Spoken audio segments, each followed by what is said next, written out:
మీరు ప్రభుత్వాలను కడుగుతున్నారు. ప్రభుత్వ పెద్దలు ముఖ్యమంత్రి రేవంత్ రెడ్డి ఏమో కాంగ్రెస్ అంటే ముస్లింలు, ముస్లింలు అంటే కాంగ్రెస్ అని చెప్పి ఆయన మాట్లాడుతున్నాడు. ఓకే అండి. రీసెంట్ గా హిందూ దేవుళ్ళ పైన కూడా ఆయన ఒక నిజంగా సామెత లాంటిది చెప్పినాడు. ఏమంటారు మళ్ళీ ప్రభుత్వాలు? నిజంగా ఈ వ్యాఖ్యలు చేసిన రేవంత్ రెడ్డి కాంగ్రెస్ యొక్క చరిత్ర తెలుసుకోవాలి. ఈ రోజున భారతదేశపు రాజ్యాంగం సెక్యులర్. రైట్. సెక్యులర్ అంటే ఏంటి? అన్ని మతాలని సమానంగా చూడటం కాదు, అసలు ప్రభుత్వాలు మతాలే లేకుండా ఉండటం. ఈ సెక్యులర్ అనే పదం తెచ్చింది ఎవరు? మత ప్రీతి ఉండొద్దు, మత ప్రీతి ఉండకూడదు, ఏ మతం కోసం ఫేవరబుల్ గా చేయకూడదు ప్రత్యేకించి. రైట్. మరి ఈ సెక్యులరిజం అనే కాన్సెప్ట్ తెచ్చింది ఎవరండి రాజ్యాంగంలోకి? ఇందిరాగాంధీ గారు 1975లో ఎమర్జెన్సీ అని పెట్టి మొత్తం పార్లమెంటు తలుపులు మూసేసి ప్రజాస్వామికంగా ఉన్న నాయకులందరినీ బొక్కలో వేసేసి చీకట్లో ఈ చట్టం తెచ్చారు, ఈ మార్పుని తెచ్చారు, సవరణ రాజ్యాంగంలో. మరి అటువంటి కాంగ్రెస్ పార్టీ తెచ్చిన సెక్యులరిజం అనే పదాన్ని తొంగలో తొక్కి కాంగ్రెస్ అంటే ముస్లిం, ముస్లిం అంటే కాంగ్రెస్ అని చెప్పేసి చెప్తున్నాడు. ఇదే మాట ఒకసారి ఎంఐఎం పార్టీని చెప్పమానండి. ఇదే మాట ఎవరన్నా ఒక మసీదు పెద్దని, మౌలానా ఎవరో ఉంటాడు కదా, ఆయనతో చెప్పించండి ముస్లిమ్స్ అంటే కాంగ్రెస్, కాంగ్రెస్ అంటే ముస్లిం అని చెప్పేసి. వాళ్ళకి లేని దొరద ఈయన పులుంకుని ఎందుకు చెప్పాడు సీఎం గారు? ఎందుకు? అది ఏం లేదు, ఓట్ల కోసం కక్కుర్తి. కానీ హిందువులు ఎందుకు పెద్దగా స్పందిస్తలేరు? హిందువులు కానీ లేకపోతే ఇతర పార్టీలు కానీ. హిందువులు అంత స్పందించే శక్తి ఉంటే, హిందువులు అంత స్పందించే పరిస్థితి ఉంటే మనలాంటి వాళ్ళు మాట్లాడాల్సిన అవసరం లేదు కదండి. బీఆర్ఎస్ కూడా ఏం స్పందించలేదు దీనిపైన. ఎవరు? బీఆర్ఎస్ ఎందుకు స్పందిస్తుంది? ఇప్పుడు కాంగ్రెస్ అంటే ముస్లిమ్స్, ముస్లిమ్స్ అంటే కాంగ్రెస్ అని రేవంత్ రెడ్డి అన్నారు. బీఆర్ఎస్ఏ ముస్లిము, ముస్లిమే బీఆర్ఎస్ అని చెప్పేసి కేసీఆర్ గారు అంటారు, కేటీఆర్ గారు అంటారు. వాళ్ళు వీళ్ళకంటే వేరే సెక్యులరిజం చూపించుకోవాలని కదా, వీళ్ళంతా సెక్యులరిజం కోసం పోటీ పడుతున్నారు కదా. ఈ వ్యాఖ్యలు నిజంగా ఈ దేశంలో మతం పేరు చెప్పి ఓట్లు అడగకూడదని సుప్రీంకోర్టు గైడ్లైన్స్ ఉన్నాయి. కానీ సిగ్గు శరం లేకుండా బాహాటంగా మతం పేరు చెప్పి ఓట్లు అడుగుతూ ఉంటే మరి ఈ వ్యవస్థలను ఏం చేస్తానండి? కానీ ముఖ్యంగా అంటే భారతీయ జనతా పార్టీ కూడా మతం పేరు చెప్పి ఓట్లు అడుగుతుంది కదా. ఎక్కడ అడిగిందో చెప్పండి. భారతీయ జనతా పార్టీ ఎక్కడ అడిగిందో చెప్పండి. మతం పేరు చెప్పి హిందువులకే ఓట్లు వేయాలి ఎక్కడ, ఎప్పుడు చెప్పారు? భారతీయ జనతా పార్టీ అధికారికంగా ఎప్పుడు అట్లాంటి వ్యాఖ్య చేసింది? అంటే హిందువుల కోసం, హిందూ దేవుళ్ళ కోసం పోరాడే ఏకైక పార్టీ బీజేపీ అని వాళ్ళే చెప్తుంటారు కదా. ఈరోజు హిందూ అనే దానికి నిన్న మోహన్ భాగవత్ గారు కూడా ఒక నిర్వచనం ఇచ్చారుగా.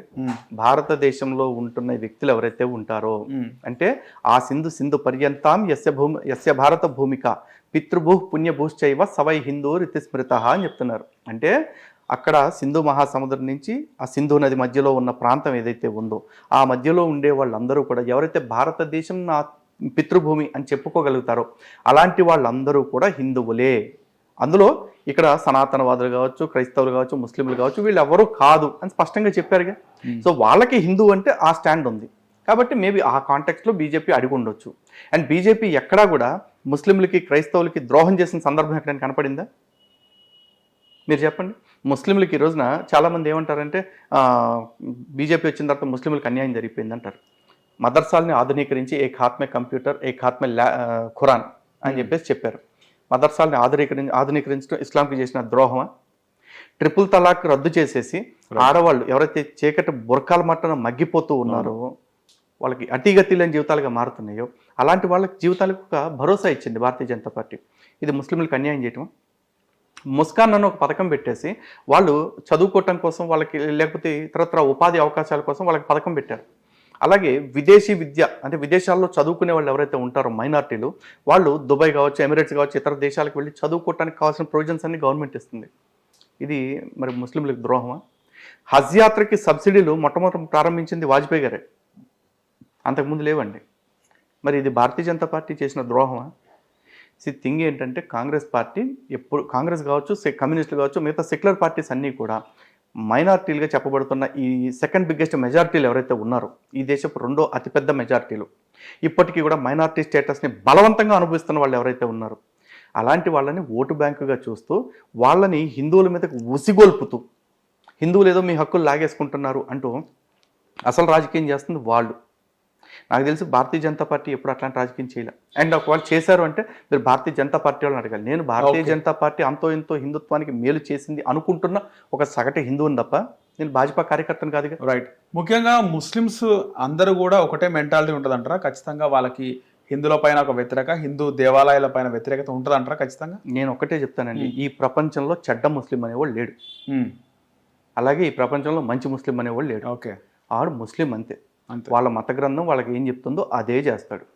ఆ మత గ్రంథాన్ని ప్రచారం చేసే వాళ్ళ ప్రార్థనా కేంద్రాల్లో వాళ్ళ మత పెద్దలు ఏం చెప్తే అదే చేస్తారు. వాళ్ళు హిందువులతో కలిసి ఉండండి, భాయి భాయి లాగా ఉండండి, మనకు బలం లేదు కాబట్టి అంటే వాళ్ళు వచ్చేసి రాము భాయ్, కృష్ణ భాయ్ అంటారు. అంటే వాళ్ళకి బలం పెరిగిపోయిన తర్వాత కాశ్మీర్ ఫైల్స్ చూశారు కదా, పక్కింట్లో ఉండేవాడిని కూడా బియ్యం పోసి ఇది వాడు బియ్యం డబ్బాలు దాక్కున్నాడు అని ఆచూకీ చెప్పేవాడు కూడా వాడే అవుతాడు. ఓకే, నేను అందుకే వాడిని మంచోడను చెడ్డోడను, మతాన్ని పాటించేవాడు. చిన్నప్పటి నుంచి ఇప్పటివరకు మీకు ఖచ్చితంగా స్కూల్లోనో కాలేజీలోనో వర్క్లోనో ఎక్కడో ఒక దగ్గర ముస్లిం ఫ్రెండ్స్ అయి ఉంటారు. సో మీకు ఉన్నటువంటి ముస్లిం ఫ్రెండ్స్ వాళ్ళ మెంటాలిటీ ఏ విధంగా ఉంటుండే? నాకు తెలిసిన ముస్లిం ఎప్పుడు ముస్లిం లాగే ఉన్నాడండి. మీతో మంచిగా నేను ఒకటి అదే చెప్తున్నా కదా, నా ఊర్లో 100 మంది హిందువులు 10 మంది ముస్లింలు ఉంటే ఆ 10 మంది ముస్లింలు నాతో మంచిగా ఉంటారు. ఈ 100 మంది హిందువులు వాడిని చాలా ప్రేమగా చూసుకుంటారు. వాళ్ళు 30 మంది అయిపోయిన తర్వాత మేము 70 మంది అయిపోయాం అనుకోండి, వాడి ప్రవర్తన మారిపోద్ది. వాళ్ళు 50 మంది అయిన తర్వాత మేము 50 మందికి వచ్చిన తర్వాత వాడి ప్రవర్తన మారిపోతుంది. ఎందుకు మారిపోతుంది? ఎందుకు అంటే దీన్ని ఖురాన్లో వాళ్ళు చెప్తారు తకియా అని చెప్పేసి. ఎక్కడైతే మన బలం లేదో మనం చుట్టుపక్కల ఉండే వాళ్ళతోటి కలిసి ఉండండి, స్నేహపూర్వకంగా ఉండండి, కానీ వాళ్ళ విశ్వాసాల్లోకి మీరు ఆకర్షితులు కాకండి అని చెప్పేసి చెప్తారు.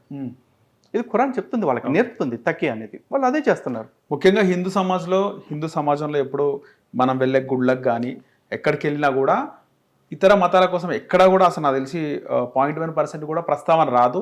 మనం ఈ విధంగా ఉండాలి, ఆ విధంగా ఉండకూడదు, వాళ్ళని ఈ విధంగా చూడాలని ఎక్కడ రాదు. కానీ అక్కడ ముస్లిమ్స్లకు ముఖ్యంగా ట్రైనింగ్ ఇస్తారు. ఖచ్చితంగా హిందూ దేవుళ్ళు అంటే రాక్షసులు లేకుండా పిల్లోడండి, ఒక 7-8 years పిల్లోడు. ఇంకా హైదరాబాద్ కాదు, ఇప్పుడు 15 years బ్యాక్ ఇప్పుడు టీవీ నేను ఒక స్టింగ్ ఆపరేషన్ చేసింది. డీజేఎస్ అని చెప్పేసి ఓల్డ్ సిటీలో మహబూబ్ అలీ ఒక అతను ఉండేవాడు, చనిపోయాడు. వాళ్ళ అబ్బాయి నడిపిస్తున్నాడు ఆర్గనైజేషన్. ఆ డీజేఎస్ లోకి వెళ్ళిపోయి అక్కడ ఇస్తున్న కత్తి సాము శిక్షణ, కర్ర సాము శిక్షణ చూశారు. చిన్నపిల్లోడు 8 years పిల్లోడి. వాడిని వెళ్ళి ఇంటర్వ్యూ చేశారు. ఇంటర్వ్యూ అంటే చిన్న బయట తీసుకున్నారు. అయితే క్యా సీక్ రే అంటే ఏదో చెప్పాడు. ఎందుకు అని అడిగితే హమ్ హిందూకి ఖిలాఫ్ లడ్నేకి వెళ్ళి అని చెప్పేసి చెప్పాడు. 8 years పిల్లోడు. ఇది ఆల్మోస్ట్ ఒక 15-20 years బ్యాక్ నేను చూసింది టీవీ నేను వచ్చిన కొత్తలో. అది ఆ చిన్న వయసులో వాడికి ఎందుకు అంత ఉన్మాదం ఎవరు నేర్పిస్తున్నాడు? ఎవరు నేర్పించమన్నాడు? ఈ రోజున ఏ హిందూ ఆలయానికన్నా వెళ్ళండి, లోకా సమస్త సుఖినో భవంతు, వసుదైక కుటుంబం, సర్వే భవంతు సుఖినః, ఇవి తప్ప అరే ఆడు శివుణ్ణి పూజించినోడు మన గుడి పక్కనే ఉంటున్నాడు, ఆడి సంగతి ఏంటో చూడండి అంటారా? ఎప్పుడు కూడా రాదు. ఈ రోజున వెస్ట్ మారేడుపల్లి ఒక గుడికి వెళ్ళాను పొద్దున్న. నేను గుడికి వెళ్తే గుడి బయట పూలు అమ్ముతున్నోడికి స్కాన్ చేస్తే వాడి పేరు నజీర్. నజీరు గుడి బయట పూలు అమ్ముతున్నాడు. ఆయన మేము ఈడు నజీర్ కాబట్టి ఈడు కడమటానికి వీల్లేదు అని అంటలేదు. అంటే మాలాంటి వాళ్ళు అంటాం, సగటు హిందూ ఆవిడ అనట్లేదు. ఎందుకన్నట్లా? ఈ రోజున సింపుల్గా హిందువులకి అర్థం చేసుకోవాలి, హిందూ ప్రవచనకర్తలు, స్వామీజీలు, పీఠాధిపతులు ఎవరైతే ఉన్నారో వీళ్ళు మారాలి ఫస్ట్. ఎందుకంటే ఒక 1000 సంవత్సరాల క్రితం ఉన్న పరిస్థితులు ఇప్పుడు లేవు. ఆ రోజు హిందూ గ్రంథాలు చెప్పిన సిద్ధాంతాన్ని పట్టుకుని ఈ రోజుకి అలాగే మాట్లాడతాను అంటే కుదరదు. కాలాన్ని బట్టి మన ధర్మాన్ని రక్షించుకోవటం కోసం కొన్ని మార్పులు చేసుకోవాలి. ముఖ్యంగా ఒక ఇష్యూ జరిగింది, కట్టమైసమ్మ టెంపుల్, మల్కాజ్గిరి సఫీలోడ కట్టమైసమ్మ టెంపుల్లో ఒక ముస్లిం వ్యక్తి మూత్రం పోవడం మీరు కూడా చూస్తుండొచ్చు. కొట్టడం, దేహశుద్ధి చేసి అప్పగించారు. ఆ తర్వాత అక్కడ ఒక రూల్ తీసుకొచ్చినారు. అక్కడ దాదాపు సఫీల్గూడ నుంచి నేరడ్మెట్ మార్కెట్లలో ఎక్కడ కూడా ముస్లిమ్స్ ఏవి కూడా అమ్మకూడదు. ముఖ్యంగా దేవాలయాల బయట ముస్లింలు పూలు అమ్మేవారు కూడా ఎవ్వరు అమ్మకూడదు. ఒకవేళ ఎవరైనా అమ్మాలనుకుంటే హిందూ దేవుళ్ళ ఫొటోస్ పెట్టుకుని పూజించి అమ్మాలని ఒక రూల్ తీసుకొచ్చినారు. అదే కొనసాగుతుంది ఇప్పటికి. సరే, ఆ రూల్కి కొంతవరకు బెటర్ అండి, నేను కాదని అనట్లేదు. దానికంటే ముందు ఆ రోజున అక్కడ ఆయన ఎవడైతే కాళ్ళు ఎరగొట్టి ఆడి మలం నాకిచ్చారో వాళ్ళందరి చర్యను కూడా అప్రిషియేట్ చేస్తున్నాను. నేను ఇందాక కంటిన్యూ చేయాలనుకున్నది కూడా దీనికి రిలేటెడ్. ప్రవచనకర్తలు, పీఠాధిపతులు మార్చాల్సిన తీరేంటి, మాటలు చెప్పే విధానంలో రావాల్సిన మార్పు ఏంటి అనేది. ఈ రోజున ఇదే పని మసీదులో ఒక హిందువు చేసుంటే వాడిని అలా కొట్టి వాడితే నాకి వదిలేస్తారా? సర్ తన్ సే జుదా, పేక్ కోసేయండి అని చెప్తున్నారు. మహమ్మద్ ప్రవక్త గారి గురించి ఏదో మాట్లాడారని చెప్పేసి నూపూర్ శర్మ గారిని ఏం చెప్పారండి? ఈ రోజుకి ఆవిడ బయటకు రాగలుగుతుందా? లేదుగా. రాజాసింగ్ గారు ఒక బుడ్డే అన్నారు, పేరు కూడా చెప్పాల. మరి రాజాసింగ్ గారిని చంపేయాలని ఫత్వాలు ఎందుకు ఇచ్చారు? ఈరోజు నేనే అడుగుతున్నాను, ప్రవక్త గారిని విమర్శ చేయాల్సిన సందర్భం వస్తే నాకు ఆయన జీవిత చరిత్ర అర్థం కాక ప్రవక్త గారి మీద నేను ఏదో విమర్శ చేస్తా, చంపేస్తారా? అంటే మీ దగ్గర సమాధానం లేదా? సమాధానం ఉన్నోడు సమాధానం చెప్తాడు, సమాధానం లేనోడే నేను చంపేస్తానంటాడు. ఈరోజు కృష్ణుడికి 16,000 మంది భార్యలు అని చెప్పి అంటాడు ఎవడు. 16,000 మంది భార్యలను నువ్వు ఎట్టంటావు, నేను చంపేస్తా అని నేను అన్నండి. ఎందుకు? నా కృష్ణుడి జీవితంలో ఏమేం జరిగిందో అవన్నీ కూడా ఈడెవడో సిబిఐ ఎంక్వైరీ చేసో సిట్టింగ్ జడ్జితో ఎంక్వైరీ చేసి కనిపెట్టినవి కాదు, భాగవతంలో మేము డైరెక్ట్గా రాసుకున్నాయి. అది నీకు అనుమానాస్పదంగా అనిపించింది, నీకు అభ్యంతరంగా అనిపించింది అనుకో, అడుగుతావు. అది రాసుకున్న మేము ఎందుకు రాసుకున్నామో కానీ మా రచయిత హృదయం అర్థం కాక నువ్వు మాట్లాడుతున్నావు కాబట్టి నిన్ను దానికి సంపటం ఎందుకు? దేవుడు అంతమందిని పెట్టుకోడు కదా, దేవుడు అయితే ఈ టాపిక్ లోకి వెళ్దాం, దానికి కూడా సమాధానం చెప్తాను. ఫస్ట్ ఈ టాపిక్ కంటిన్యూ. నేను ఆ టాపిక్కి సమాధానం చెప్తా తప్ప అని చంపేయాలన్నగా. రాముడి గురించి వాగుతూ ఉంటారు రామాయణం అర్థం కాక. రాముడు శంభుకుడు తల నరికేశాడు రా అంటారు. నరికాడు రా భయ్, దానికి ప్రశ్నించు, నేను సమాధానం చెప్తా. ఇదే ప్రవక్త గురించి నేను ప్రవక్త పెళ్ళిళ్ళ గురించి కానీ, లేకపోతే ప్రవక్త భార్యల గురించి కానీ, ప్రవక్త ఆకాశ గమనం గురించి కానీ, రెక్కల గుర్రం మీద వెళ్ళిన దాని గురించి కానీ మీరు రాసుకోవటం తప్పు కాదు. దాన్ని నాకు అర్థం కాక అనుమానించి అడిగితే మాత్రం తప్ప పేక తెంపేస్తారా? అంటే మీ దగ్గర సమాధానం లేదు, సమాధానం చెప్పుకోవటం చేత కాదు కాబట్టి చంపుతానంటున్నారు. నిజంగా దమ్ముంటే సిరాజును షెఫీను ఇంకో బొక్కుగానో బొగడగానో ఎవడో కానీ దమ్ముంది మేము సమాధానం చెప్తాం రా అని చెప్పి ఆనమనండి. ఎందుకు? నూపూర్ శర్మ గారిని చంపేస్తారా? కన్నయ్యలాల్ని చంపేస్తారా? అసలు ప్రవక్తని అవమానిస్తే చంపేయాలి అనే రాతలు కనుక మీ గ్రంథంలో ఉంటే ఫస్ట్ ఆ రాతలను మార్చాలా. ఎందుకంటే అది రాజ్యాంగానికి విరుద్ధంగా ఉంది. ఈ దేశపు రాజ్యాంగము ఆర్టికల్ 19(1)A నాకు భావ ప్రకటన స్వేచ్ఛ ఇచ్చింది. నువ్వు నమ్మే ప్రవక్తను నేను బూతులు తిడితే ఓకే, ప్రశ్నిస్తే తప్పేంటి? లేదుగా. ఆర్టికల్ 51AH నాకు అధికారం ఇచ్చింది ఈ దేశ ప్రజల్లో సైంటిఫిక్ టెంపరు, హ్యూమన్ అప్రోచ్ పెంచడం రెస్పాన్సిబిలిటీ ఆఫ్ ఎవ్రీ సిటిజన్ అన్నారు. ఎవ్రీ సిటిజన్లో నేను ఉన్నా. నాకు ఆ బాధ్యత ఇచ్చింది. నాకు నువ్వు చెప్పే వ్యాఖ్యలు మూఢాచారంగా అనిపిస్తున్నాయి, నేను చెప్పుకోవద్దా? నన్ను చంపేయడానికి నీకేం అధికారం ఉంది? నువ్వేమన్నా కోర్టువా? నువ్వేమన్నా తలారివా? ఏది కాదుగా. నీకు రాజ్యాంగం ఎక్స్క్లూజివ్ రైట్స్ ఇచ్చిందా? లేదుగా. మరి ఎందుకు? సో మహాభారతం కట్ చేయాల్సింది, ఖండించాల్సింది వీళ్ళ మాటల్ని, వీళ్ళ చేష్టల్ని. ఓకే. సో మహాభారతం అంటే వాళ్ళు ప్రశ్నిస్తున్న దానిపైన ఏం సమాధానం అని చెప్తారు? 16,000 మంది భార్యలు ఉన్నారు శ్రీకృష్ణుడికి, దేవుడికి అట్లుంటారా అని. మీరు భాగవతం చదివారా? లేదండి. లేదు కదా. ఫస్ట్ ప్రశ్న అడిగే ముందు ఒక చిన్న సవరణ అండి. ఓకే. అది మహాభారతంలో లేదు, ఓకే, శ్రీమద్ భాగవతంలో ఉంది. ఓకే. అండ్ ఇంకోటి, ఇది ఎవరు కూడా సీక్రెట్ ఎంక్వైరీ చేసి కనిపెట్టింది కాదు, రాసింది సపరేట్గా దీని మీద ఒక అధ్యాయమే ఉంది. Okay, okay. దశమస్కందంలో దాని గురించి చాలా డీటెయిల్డ్గా ఉంది. మహాభారతం వేరు, భాగవతం వేరండి. అవునండి. భాగవతం అనేది భగవంతుడి యొక్క లీలల గురించి ప్రస్తావిస్తున్న ఒక పురాణం. మహాభారతం అనేది కంప్లీట్ గా ఇతిహాసం. కానీ జరిగింది ఒకటే కాలంలో కదా. జరిగింది ఒకటే కాలంలో, అదే చెప్తున్నాం. అయితే శ్రీకృష్ణుడు ఎందుకు 16,000 మందిని వివాహం చేసుకోవాల్సి వచ్చింది, అసలు వివాహం అంటే ఏంటి, ఇవి మాట్లాడుకుందాం. ఈ రోజున భాగవతంలో చూస్తే నరకాసురుడు అని చెప్పి ఒక రాక్షసుడు ఉన్నాడు. వాడు ఈ 16,000 మంది రాజకన్యల్ని ఎత్తుకుపోయాడు. ఓకే. రాజ్యంలో పెట్టుకున్నాడు. వాళ్ళతోటి వాడు ఏం చేశాడు ఇదంతా ఇక భాగవతం చదువుకొని తెలుస్తుంది. అయితే నరకాసురుడి పీడ ఎక్కువైపోయే లోకానికి శ్రీకృష్ణుడి మొరపెట్టుకుంటే శ్రీకృష్ణుడు వెళ్ళి నరకాసురుడి మీద యుద్ధం చేసి నరకాసురుడిని చంపేయడం జరిగింది.